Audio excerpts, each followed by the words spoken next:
9 heures du matin. L'Élysée. Un homme franchit les grilles avec sous le bras une mallette en cuir noir, une mallette qui, sans que personne ne s'en doute encore, renferme ce qui deviendra le dossier le plus dévastateur de toute la Ve République. Le premier ministre fraîchement nommé a sollicité une audience immédiate avec le chef de l'État. Le motif invoqué, une urgence budgétaire, quelque chose qui ne peut absolument pas attendre. Et croyez-moi, mes amis, ce n'est que la partie émergée de l'iceberg. À l'intérieur du bureau présidentiel, Macron accueille son nouveau chef de gouvernement avec ce sourire tranquille, vous savez, ce sourire des hommes qui pensent tenir toutes les cartes en main. Il se lève, s'avance, joue la cordialité. « Mon cher Premier ministre, j'espère que votre première nuit à Matignon s'est bien déroulée. Les dossiers ne vous ont pas trop submergé. » Mais en face de lui, quelque chose cloche. Le Premier ministre ne répond pas aux amabilités. Il pose sa mallette sur le bureau présidentiel lentement, méthodiquement et plante son regard droit dans celui du président. Un regard qu'on ne lui connaissait pas, grave, déterminé, le regard de celui qui s'apprête à abattre la carte la plus importante de sa vie politique. Et là, d'une voix posée presque trop calme, il lâche ces mots. « Monsieur le Président, asseyez-vous. Nous avons des choses extrêmement importantes à nous dire. » Le ton, le timbre, la solennité de la phrase. Instantanément, le sourire présidentiel s'efface. Macron vient de comprendre en une fraction de seconde que quelque chose vient de basculer. Le président se rassoit derrière son bureau, lentement, prudemment. Son corps trahit ce que son visage tente de cacher, la méfiance s'installe.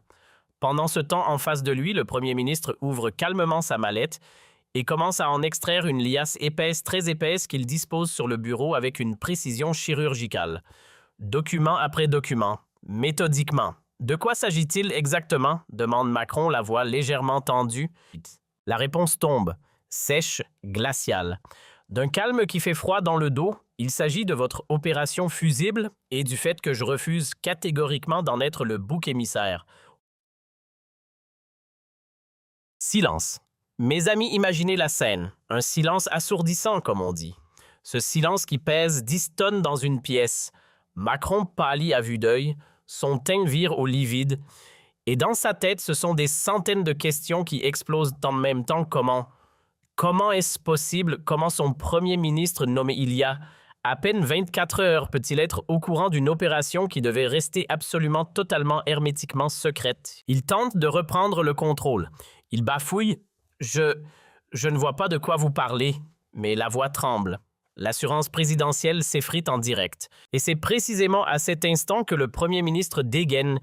Il saisit le premier document de sa liasse. Il le pose doucement, presque avec tendresse, juste devant le président. Et là, tenez-vous bien, il s'agit d'une copie du plan original de l'opération fusible, avec la signature du secrétaire général de l'Élysée, avec les annotations manuscrites dans la marge « Validé »,« Approuvé ». Vous ne comprenez pas. Très bien. Laissez-moi vous rafraîchir la mémoire. Voici votre plan. Celui qui consistait à me faire porter l'entière responsabilité de la catastrophe budgétaire française. Il sort un deuxième document. Il le pose. Voici les vrais chiffres de la dette, ceux que vous dissimulez au Parlement et aux Français depuis des mois. Un troisième document. Posé. Voici les fausses projections que vous transmettez à Bruxelles. Celles qui servent à tromper délibérément nos partenaires européens. Un quatrième. Et là, mes amis, accrochez-vous. Et voici mes préférés. Les emails échangés hier oui, hier pas, il y a 10 ans entre vous et le secrétaire général. Les messages dans lesquels vous vous félicitez mutuellement d'avoir enfin trouvé le fusible parfait. Le fusible idéal pour absorber toute l'impopularité des réformes à venir.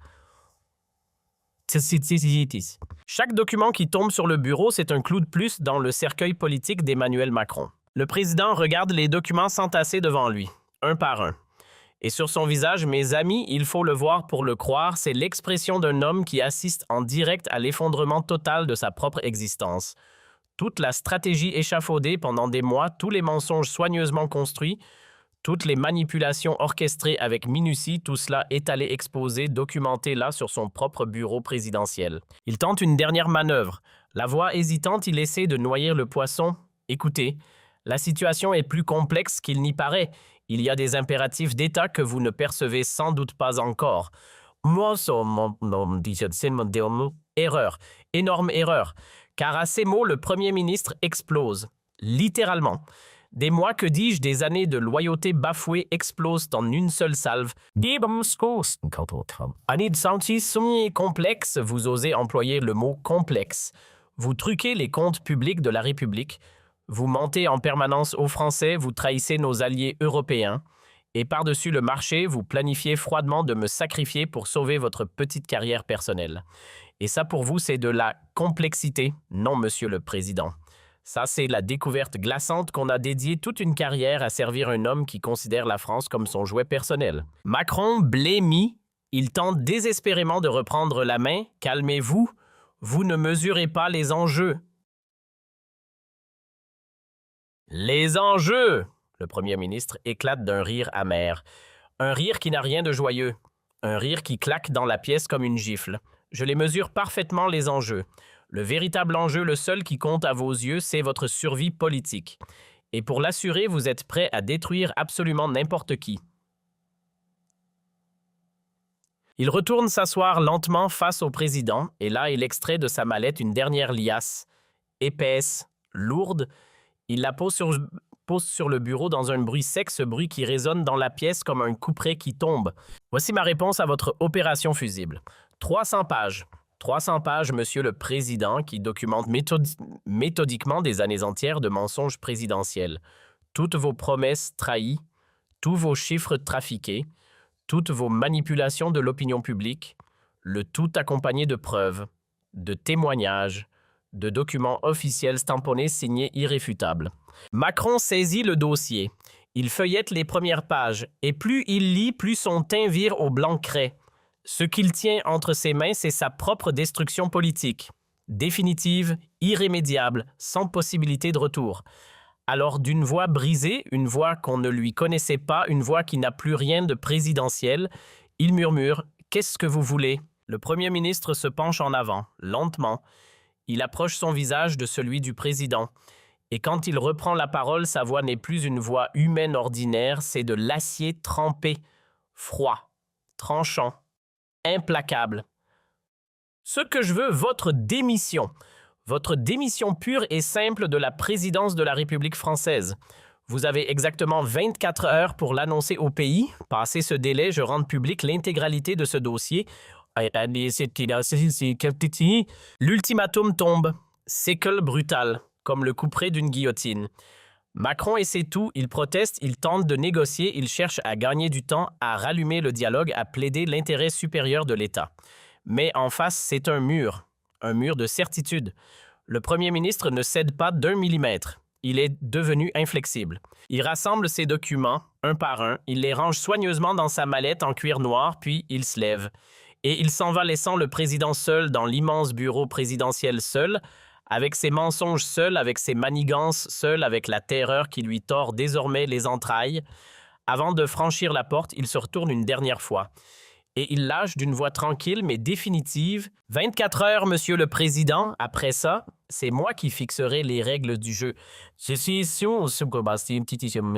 2 heures seulement. À 11h30 précise, le Premier ministre convoque la presse française, mais pas seulement. La presse internationale aussi. CNN, BBC, les grandes chaînes européennes, les correspondantes du monde entier, tous sont appelés d'urgence dans la salle des fêtes de Matignon. Les journalistes, eux, arrivent en masse intrigués, curieux. Pour eux, la logique est claire, nouveau Premier ministre, convocation urgente, cela ne peut être qu'une déclaration de politique générale, du classique, du protocolaire. Ils s'attendent à du cérémoniel. Mes amis, ils ne se doutent absolument pas qu'ils s'apprêtent à vivre l'un des plus grands chocs médiatiques de leur carrière entière. Le Premier ministre fait son entrée, tranquillement, avec une assurance presque déconcertante qui contraste violemment avec l'agitation fébrile des caméramans, des photographes, des rédacteurs. Il s'installe derrière le pupitre, il dépose devant lui une simple chemise cartonnée rouge, une chemise qu'il n'ouvre pas encore, et il reste là silencieux à scruter l'Assemblée pendant de longues secondes. Puis il prend la parole. « Mesdames, Messieurs les journalistes, je vous ai convoqué ce matin pour vous annoncer ma démission du poste de Premier ministre après exactement 24 heures passées à ce poste. Un murmure électrique traverse la salle. Les caméras se braquent. Les téléphones sortent en rafale. Tous sentent immédiatement qu'ils sont en train de vivre un moment historique, un de ces moments qu'on racontera à ses petits-enfants. Le Premier ministre poursuit calmement. Cette démission n'est pas liée à un simple désaccord politique, non. Elle est la conséquence directe de découvertes qui engagent l'avenir même de notre démocratie. Il ouvre alors la fameuse chemise rouge. Il en extrait le premier document. Hier, en prenant mes fonctions, j'ai eu accès à des informations qu'en conscience je me dois de partager avec vous et avec l'ensemble du peuple français. Ces informations reprend-il sur la situation réelle de notre pays, une situation que l'Élysée dissimule délibérément, méthodiquement depuis des mois. Et c'est parti. Pendant 45 minutes, mes amis, imaginez la scène. Le Premier ministre va dérouler point par point, un à un, l'intégralité des mensonges de l'ère macronienne. C'est un réquisitoire, un de ces réquisitoires qu'on n'avait pas entendu dans cette République depuis des décennies. Les vrais chiffres de la dette française, ceux qu'on cache soigneusement au Parlement. Les fausses projections expédiées à Bruxelles pour tromper l'Union européenne. Les engagements budgétaires bidons signés avec le Fonds monétaire international. L'ampleur abyssale de l'endettement dissimulé des entreprises publiques. Mais surtout, et là c'est le cœur de la bombe, il révèle au monde entier l'existence même de l'opération fusible. Il explique en détail comment le président avait froidement planifié de l'utiliser comme bouc émissaire. Comment il devait servir à masquer la responsabilité présidentielle dans la catastrophe budgétaire qui menace le pays. Je découvrais, expliquait-il à une assemblée littéralement médusée, que j'avais été nommé non pas pour servir la France, mais pour servir de fusible jetable à l'ambition personnelle du président de la République. Les révélations s'enchaînent avec la précision d'un acte d'accusation. Il cite des documents, il brandit des emails, il expose des témoignages. Il montre des captures d'écran, des rapports classifiés, des échanges confidentiels entre les conseillers les plus proches de l'Élysée. Tout est documenté, tout est vérifié, tout est irréfutable. Et il conclut solennellement, face à ces découvertes, je ne pouvais pas en conscience cautionner ce système. Je ne pouvais pas accepter d'être complice de cette tromperie généralisée. Voilà pourquoi je remets aujourd'hui ma démission. Et voilà pourquoi je demande solennellement au président de la République d'assumer ses propres responsabilités en démissionnant à son tour. En quelques heures, à peine quelques heures, vous entendez les révélations font exploser les rédactions de toute l'Europe, puis du monde. Les grandes chaînes d'information internationales CNN, BBC, Deutsche Welle reprennent de l'affaire en boucle. Les unes se succèdent toutes plus percutantes les unes que les autres. Le Financial Times tranche d'emblée le plus grand scandale politique français depuis l'affaire Dreyfus. Rien que ça. Et à l'Élysée, c'est la panique. La panique pure et simple. Les conseillers présidentiels courent dans tous les sens, les téléphones sonnent sans arrêt, les cellules de crise s'enchaînent. Ils tentent désespérément de limiter les dégâts. Mais comment? Comment démentir des documents officiels tamponnés? Comment nier des e-mails dont l'authenticité ne fait aucun doute? Comment contester des chiffres qui proviennent de leur propre service? Macron tente pourtant la contre-attaque. À 18h précises, il se présente devant les caméras depuis le palais présidentiel. Costume impeccable, visage fermé. Il accuse son ancien premier ministre de trahison. Il parle de manipulation, de complot, de règlement de compte personnel. Mais mes amis, quand vous le regardez parler, quelque chose sonne faux. Profondément faux. Sa voix tremble légèrement, ses yeux fuient. Face aux preuves accablantes étalées quelques heures plus tôt sur toutes les chaînes du monde, ses dénégations paraissent pitoyables, dérisoires, presque pathétiques. Le pouvoir n'est déjà plus de son côté. Et pendant que le pouvoir vacille, l'opinion publique, elle bascule en bloc. Comme un seul homme. Les sondages tombent les uns après les autres et tous disent la même chose, l'effondrement. Un effondrement vertigineux, brutal, irrattrapable de la confiance présidentielle. 60% des Français, 6 sur 10, mes amis, estiment désormais noir sur blanc que le chef de l'État a purement et simplement trahi sa mission présidentielle. Dans les rues, la colère enfle, les manifestations réclamant sa démission se multiplient. Paris, Lyon, Marseille, Bordeaux. Toulouse, Rennes, partout, les cortèges se forment, les pancartes sortent, les slogans fusent. C'est un raz-de-marée populaire, mais le véritable coup de grâce, celui qui scelle le destin présidentiel, il ne vient pas de Paris. Il vient de Bruxelles. La présidente de la Commission européenne convoque en urgence une réunion extraordinaire dédiée spécifiquement à l'examen des falsifications françaises. Du jamais vu, mes amis, vous m'entendez, du jamais vu dans l'histoire de l'Union européenne. Pour la toute première fois depuis la création de l'institution, un État membre est officiellement accusé d'avoir menti à ses partenaires sur sa propre situation budgétaire. Lors de la conférence de presse qui suit la réunion, la présidente de la Commission prononce des mots qui vont faire le tour du monde. La confiance est brisée. L'Union européenne ne peut tout simplement pas fonctionner si l'un de ses membres lui transmet délibérément de fausses informations. Et les conséquences, elles sont immédiates. Et elles sont dramatiques. L'euro dévisse face au dollar. Les marchés financiers français s'effondrent littéralement séance après séance. Le CAC 40 plonge dans le rouge vif. L'agence de notation américaine Standard & Poor's dégrade en procédure d'urgence la note souveraine de la France. Et dans les grandes capitales européennes, à Berlin, à Rome, à Madrid, à La Haye, les partenaires historiques de la France expriment tour à tour leur très profonde déception. Face à cette avalanche, face à ce tsunami politique, économique, diplomatique, le chef de l'État n'a plus le moindre choix. Le soir du 11 décembre à 21 heures précises, soit exactement 24 heures après l'ultimatum du Premier ministre, il apparaît sur toutes les chaînes de télévision. Et il annonce sa démission de la présidence de la République française. Le discours est pathétique, vraiment pathétique. L'homme qui s'était longtemps cru jupitérien au-dessus des contingences démocratiques ordinaires, au-dessus des petites préoccupations du peuple, cet homme apparaît désormais pour ce qu'il est véritablement un politicien fini, démasqué, humilié par sa propre suffisance, écrasé par la mécanique qu'il avait lui-même mise en marche. La chute de Jupiter, mes amis, c'est maintenant. Je prends acte, dit-il, d'une voix brisée, une voix qui n'a plus rien d'un chef d'État. Je prends acte de la perte de confiance exprimée à mon égard par une partie du peuple français et par nos partenaires internationaux. Dans l'intérêt supérieur de la République, je remets aujourd'hui ma démission entre les mains du Conseil constitutionnel conformément à l'article 7 de notre Constitution. Pendant que ces mots résonnent sur toutes les chaînes du pays, il y a un seul, qui regarde ce discours depuis son bureau de Matignon. Un bureau qu'il n'a occupé que 24 heures. 24 petites heures, mes amis. Mais 24 heures qui auront suffi à bouleverser le cours de l'histoire de France. Il a gagné.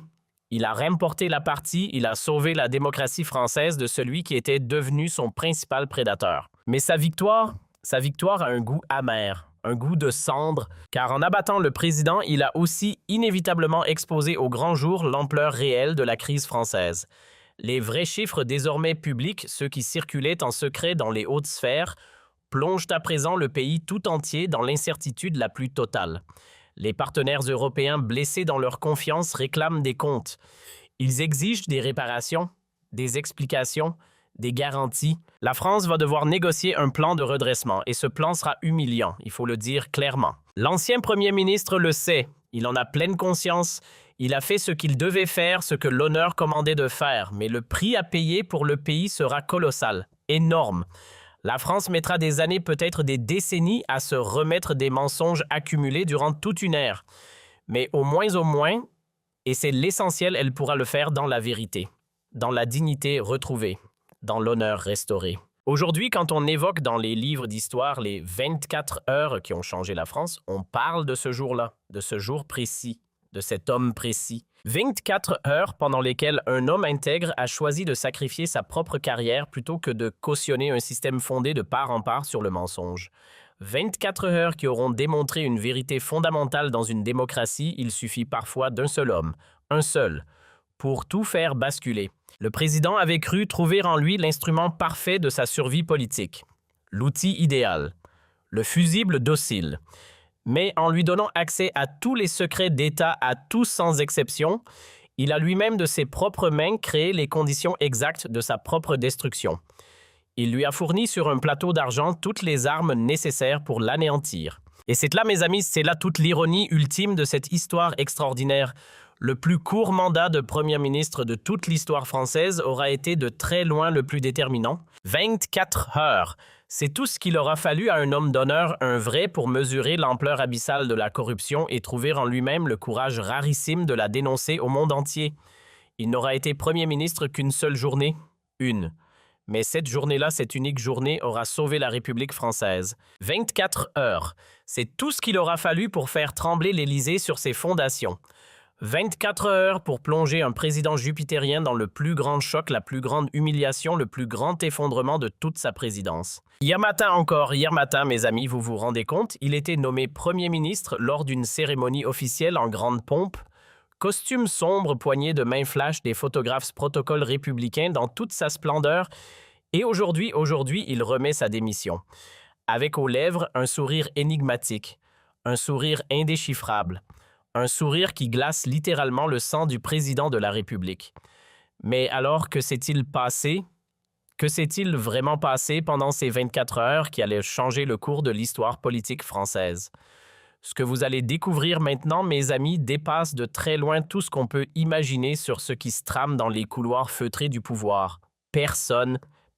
Absolument personne ne s'attendait à ce qui allait se produire ce matin-là du 10 décembre.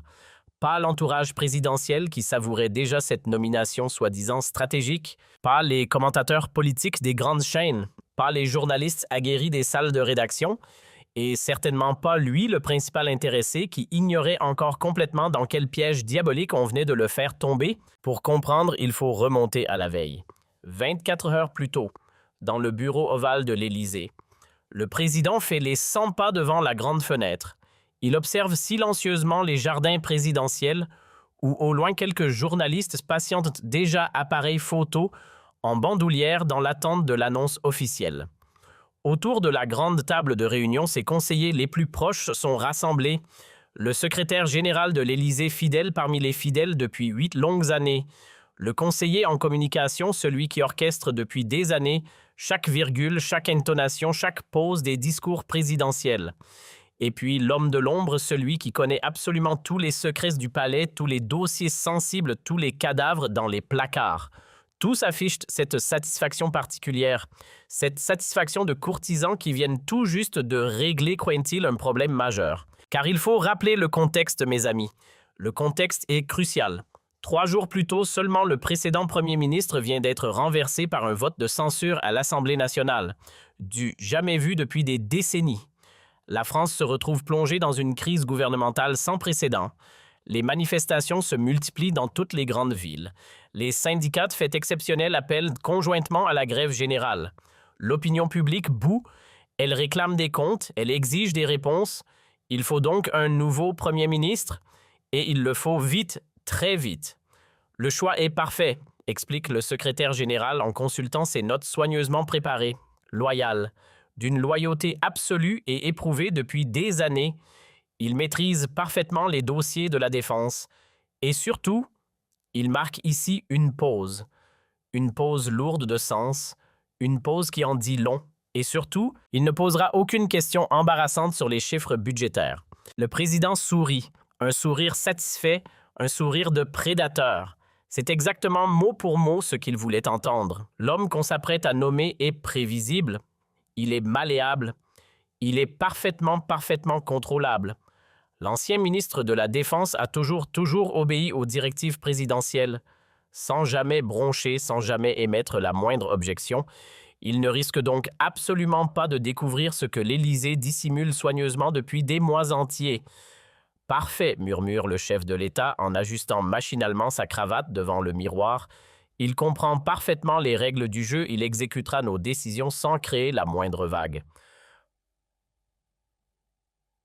Le conseiller en communication sort alors son téléphone. Monsieur le Président, les médias commencent à s'impatienter. Ils attendent l'annonce officielle. Comment souhaitez-vous présenter cette nomination? La réponse fuse presque machinale comme un slogan bien rodé. Expérience, loyauté, continuité, un homme de confiance pour traverser ensemble cette période difficile. La machine de communication est lancée. Tout semble sous contrôle, tout semble se dérouler exactement comme prévu, sauf qu'à quelques kilomètres de là, un coup de téléphone est sur le point de tout faire basculer. Mais voilà, ce qu'aucun de ses conseillers réunis à l'Élysée ne sait à ce moment précis, ce qu'ils ne peuvent absolument pas soupçonner, c'est qu'à quelques kilomètres seulement dans son bureau encore occupé du ministère de la Défense, le futur premier ministre vient de recevoir un coup de téléphone. Un coup de téléphone qui s'apprête à lui seul à pulvériser l'intégralité de leur plan si soigneusement échafaudé. L'appel est arrivé à 16h47 précise. Je vous donne l'heure exacte, mes amis, car chaque minute compte dans cette histoire. À cet instant-là, il finalise ses tout derniers dossiers avant la nomination officielle prévue le lendemain matin. Son téléphone personnel passe celui du ministère, son téléphone personnel se met soudain à vibrer sur le bureau. Un numéro inconnu, un numéro qu'il ne reconnaît absolument pas. Il hésite une fraction de seconde, puis il décroche. Et là, la voix qui résonne au bout du fil le glace instantanément jusqu'aux os. « Sébastien, c'est un ancien président de la République qui te parle. Il faut absolument que nous ayons une conversation avant ta nomination officielle. Ce soir, chez moi, 20 heures précises. Et tu viens seul. » Il manque de lâcher son téléphone. Cet ancien chef de l'État, retiré officiellement de la vie politique depuis des années, discret rare dans les médias. Que peut-il bien lui vouloir à lui? Et surtout, mes amis, comment a-t-il pu être au courant? Comment a-t-il su lui pour une nomination qui n'a pas encore été annoncée publiquement, qui est encore au stade du secret d'État? La voix fatiguée, mais toujours aussi ferme, aussi autoritaire qu'à la grande époque continue. « Sébastien, ce que le président actuel s'apprête à te faire subir dépasse l'imagination. Cela dépasse absolument tout ce que tu peux imaginer. Avant que tu acceptes ce poste, avant que tu mettes le doigt dans cet engrenage, il y a des choses que tu dois impérativement savoir. Des choses qu'il ne te révélera jamais lui. Jamais. »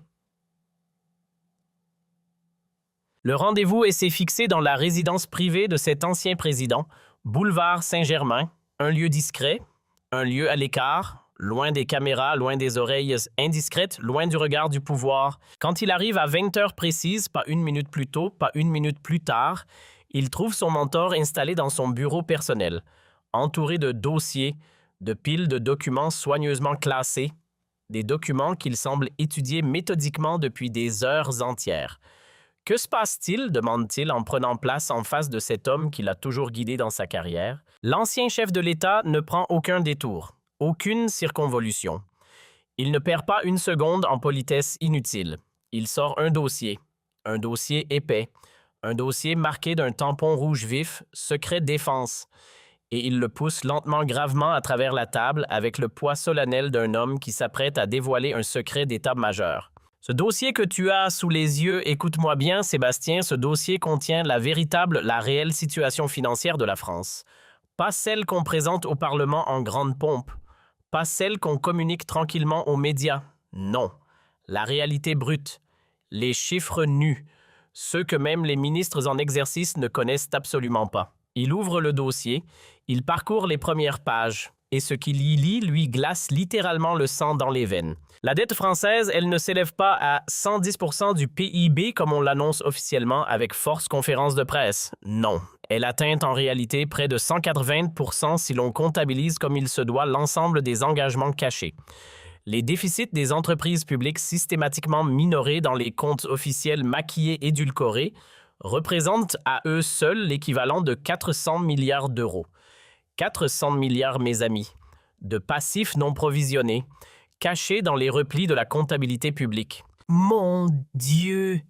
murmure-t-il le souffle coupé. « Mais comment est-ce possible ?» Et ce n'est pas le pire. Crois-moi, ce n'est absolument pas le pire. L'ancien chef de l'État tourne plusieurs pages, méthodiquement, comme un homme qui connaît son dossier par cœur. « Regarde ici. Regarde attentivement les projections pour l'année 2026. Si rien ne change absolument rien, la France se retrouvera techniquement en état de faillite dans 18 mois. 18 mois, Sébastien. Et nos partenaires européens l'ignorent totalement. Pourquoi? Parce que le chef de l'État leur transmet délibérément, méthodiquement des chiffres entièrement falsifiés. Page après page, il découvre l'étendue vertigineuse de la désinformation organisée au sommet de l'État. Les rapports officiels envoyés à Bruxelles, ils ne correspondent à strictement aucune réalité comptable française. Zéro. Les engagements pris solennellement auprès du Fonds monétaire international. Ils reposent sur des projections entièrement fictives, des chiffres inventés, fabriqués de toutes pièces. La France, mes amis, la France ment à ses alliés depuis des mois entiers.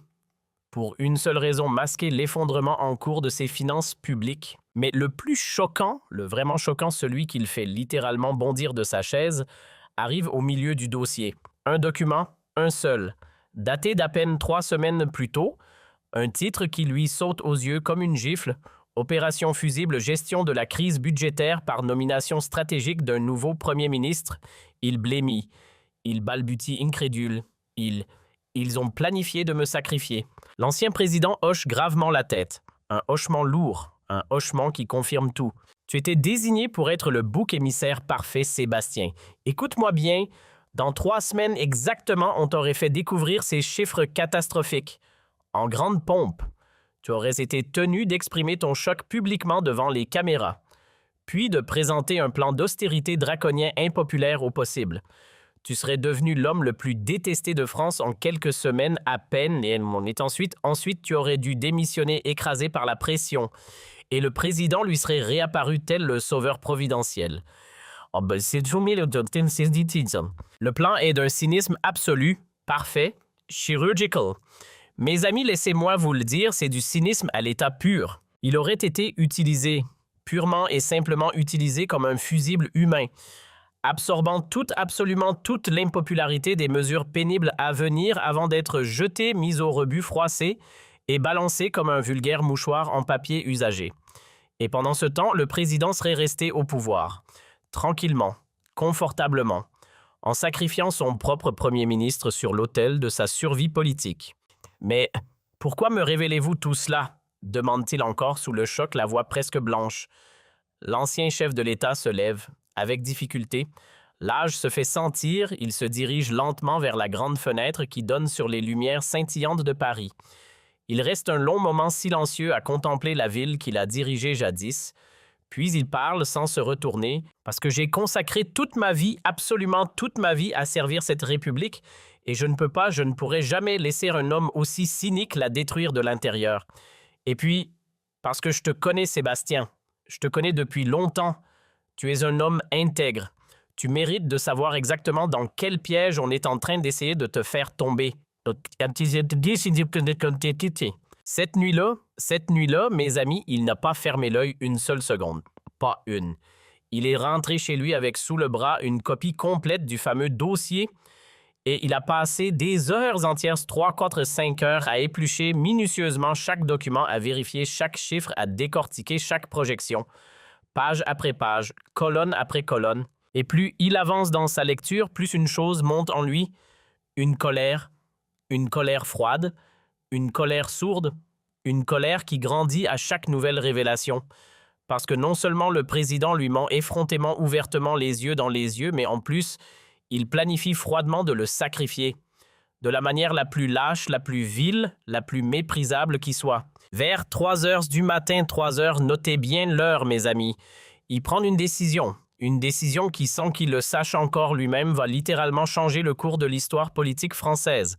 Si le président veut jouer au plus malin, très bien. Il va être servi, largement servi. Mais cette fois, c'est lui qui va fixer les règles du jeu. Le lendemain matin, lors de la cérémonie officielle de nomination, il joue son rôle à la perfection. À la perfection, mes amis. Un acteur de cinéma ne ferait pas mieux.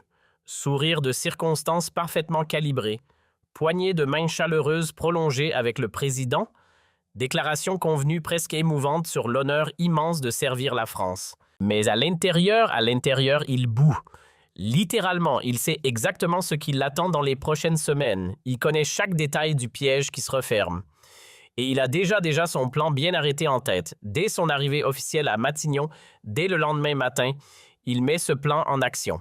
Méthodiquement, froidement. Officiellement, il demande simplement à consulter les dossiers budgétaires. Rien de plus banal, rien de plus normal pour un nouveau premier ministre qui prend ses fonctions. Absolument rien de suspect. Mais officieusement, mes amis, il s'apprête à constituer un dossier à charge.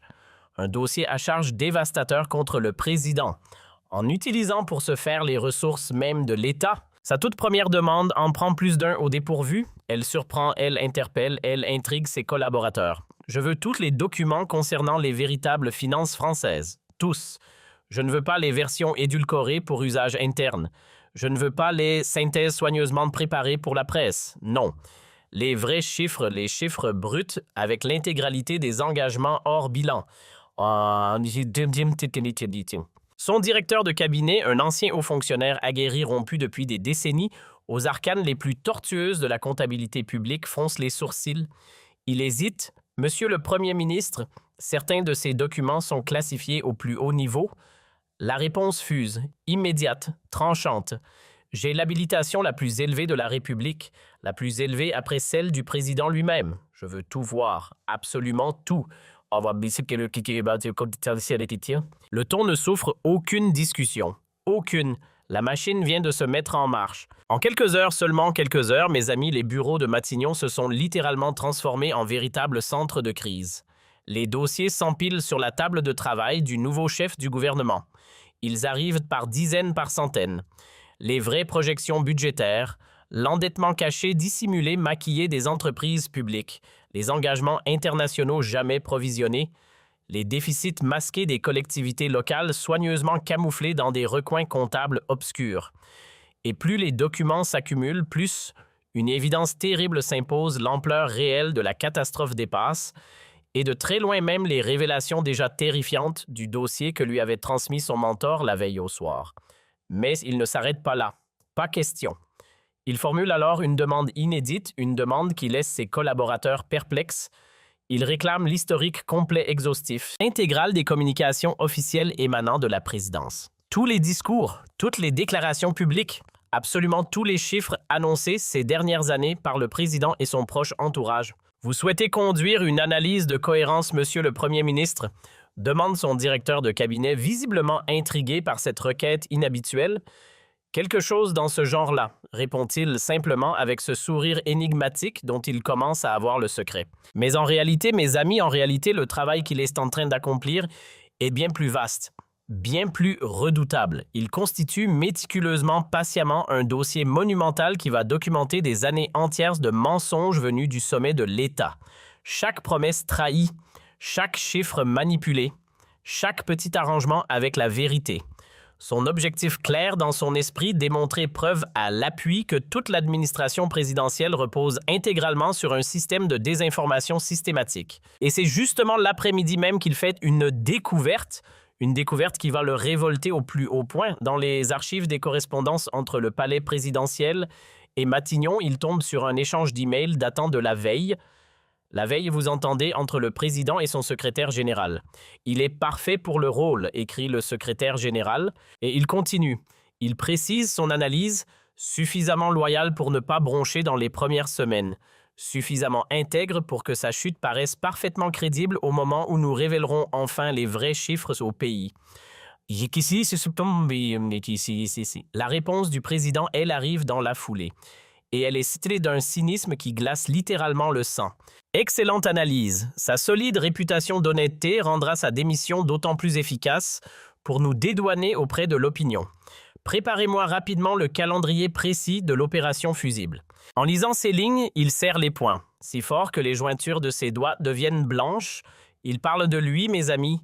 Il parle de lui, un homme, un serviteur de l'État, un ancien ministre, comme on parlerait d'un vulgaire objet, d'un instrument jetable, d'une chose dont la seule utilité est d'absorber leur future impopularité.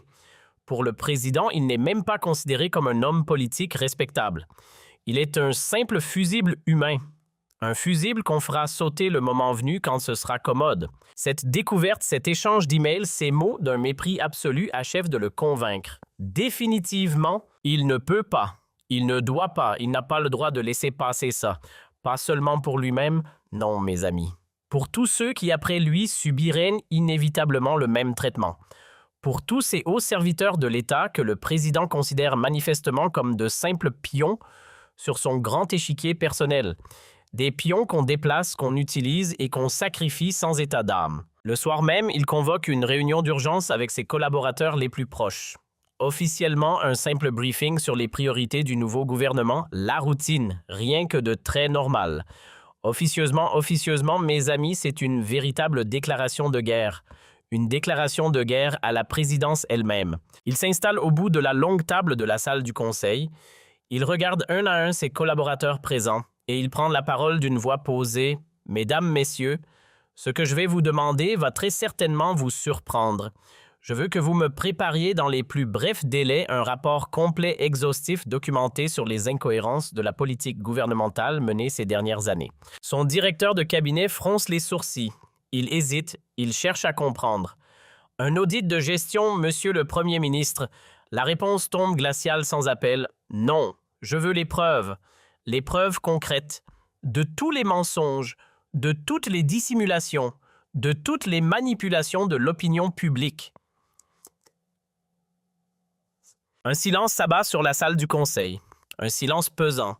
Un silence qui en dit long sur ce qui vient de se jouer.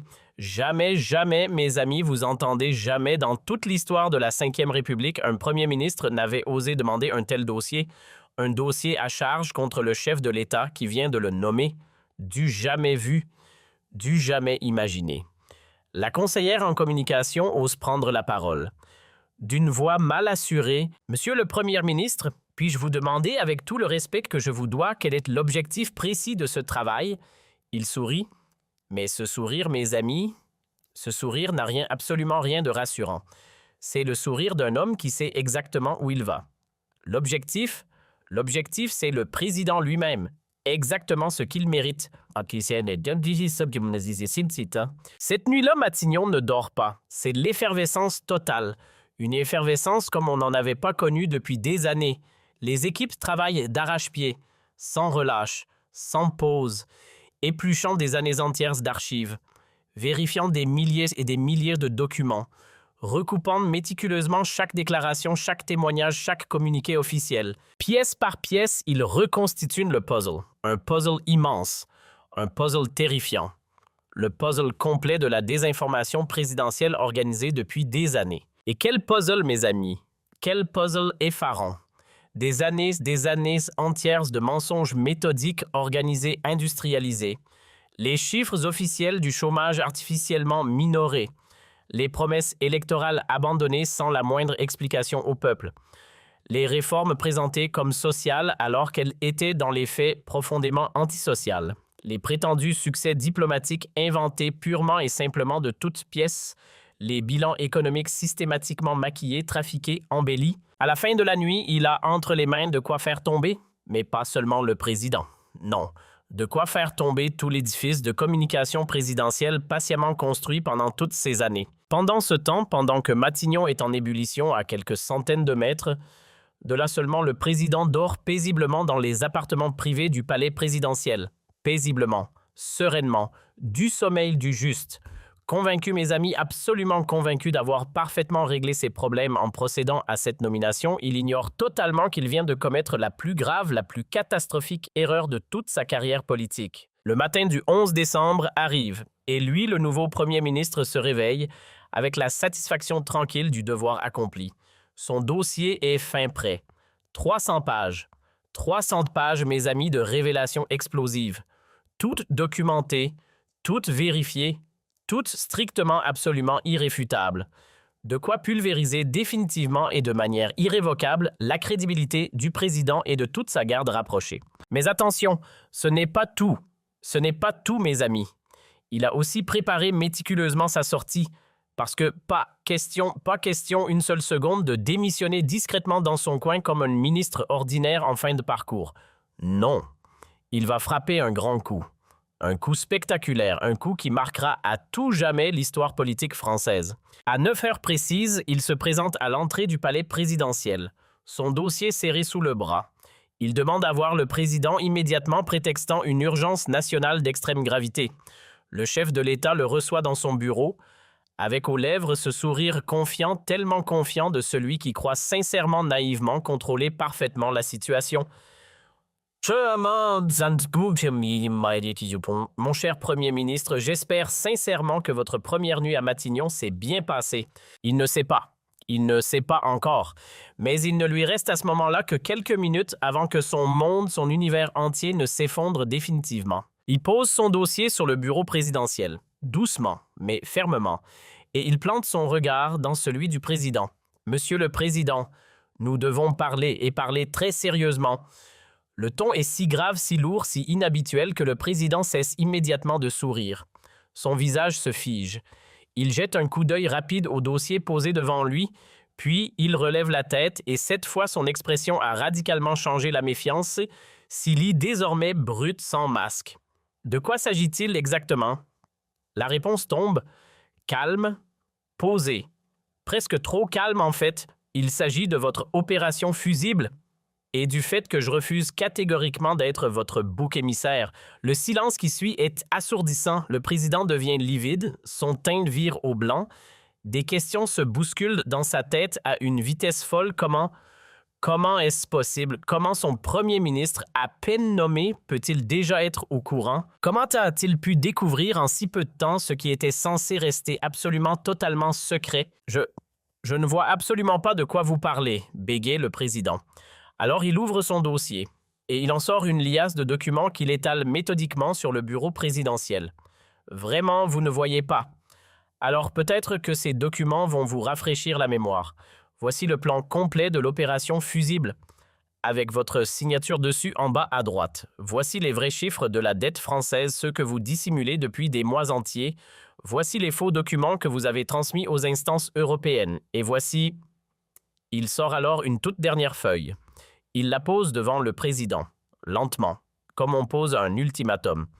Et voici le brouillon, oui, le brouillon du discours que vous aviez préparé à l'avance pour annoncer ma démission. Il a eu le courage de dire la vérité au peuple français. Vraiment touchant, vraiment. Le président est effondré, littéralement effondré. Toute sa stratégie patiemment échafaudée vient de voler en éclats en quelques minutes seulement. L'homme d'en face a tout, il a tout découvert. Il possède absolument toutes les preuves nécessaires. La partie est terminée. Elle est terminée avant même d'avoir véritablement commencé. Qu'est-ce que vous voulez? Murmure-t-il, la voix complètement brisée. Il se lève alors. Il rajuste tranquillement sa veste. Et pour la toute première fois depuis le début de cet entretien, il sourit. Un sourire froid. Un sourire de vainqueur. Ce que je veux votre démission, Monsieur le Président. Pas la mienne, la vôtre. L'ultimatum tombe comme le couperet d'une guillotine. 48 heures précises sont accordées au président pour annoncer publiquement sa démission de la présidence de la République. Faute de quoi l'intégralité du dossier soigneusement constitué sera rendue publique. Le président tente une dernière manœuvre, une dernière résistance désespérée. Vous n'oserez jamais, jamais cela déstabiliserait toute la République. La réplique est foudroyante, sèche, sans appel, au contraire, cela la sauvera. Elle sera sauvée, mais elle sera sauvée de vous. Et sur ces mots, il s'en va. Il quitte le bureau présidentiel, laissant le chef de l'État seul avec ses mensonges accumulés, seul avec ses remords tardifs, seul face à l'effondrement imminent. 2 heures plus tard, 2 heures seulement, mes amis, il convoque en urgence une conférence de presse extraordinaire à Matignon. Face à des journalistes littéralement médusés, stupéfaits, il annonce officiellement sa démission du poste de Premier ministre, après exactement 24 heures d'exercice des fonctions. Mais attention, attention mes amis, ce n'est pas une démission ordinaire, loin très loin de là. C'est en réalité un réquisitoire implacable, un acte d'accusation dévastateur contre le président et contre sa gestion du pays. Pendant 45 minutes entières devant les caméras du monde entier, il déroule méthodiquement preuves à l'appui tous les mensonges, toutes les manipulations, toutes les trahisons accumulées durant toute une ère. Il révèle pour la première fois l'existence de l'opération fusible. Il expose chiffres à l'appui la réalité abyssale de la dette. Il dénonce ouvertement les falsifications transmises aux partenaires européens. Il démontre, et c'est peut-être le plus grave, comment le président avait transformé peu à peu la présidence française en une véritable monarchie personnelle, sacrifiant méthodiquement l'intérêt national sur l'autel de ses ambitions politiques. Et il conclut, avec une gravité qui prend tout le monde aux tripes, « Je ne peux tout simplement pas continuer à servir un homme qui a fait de la France le jouet de ses petits calculs personnels. Je ne peux pas en conscience cautionner un système qui repose de part en part sur le mensonge permanent et sur la manipulation systématique de l'opinion publique.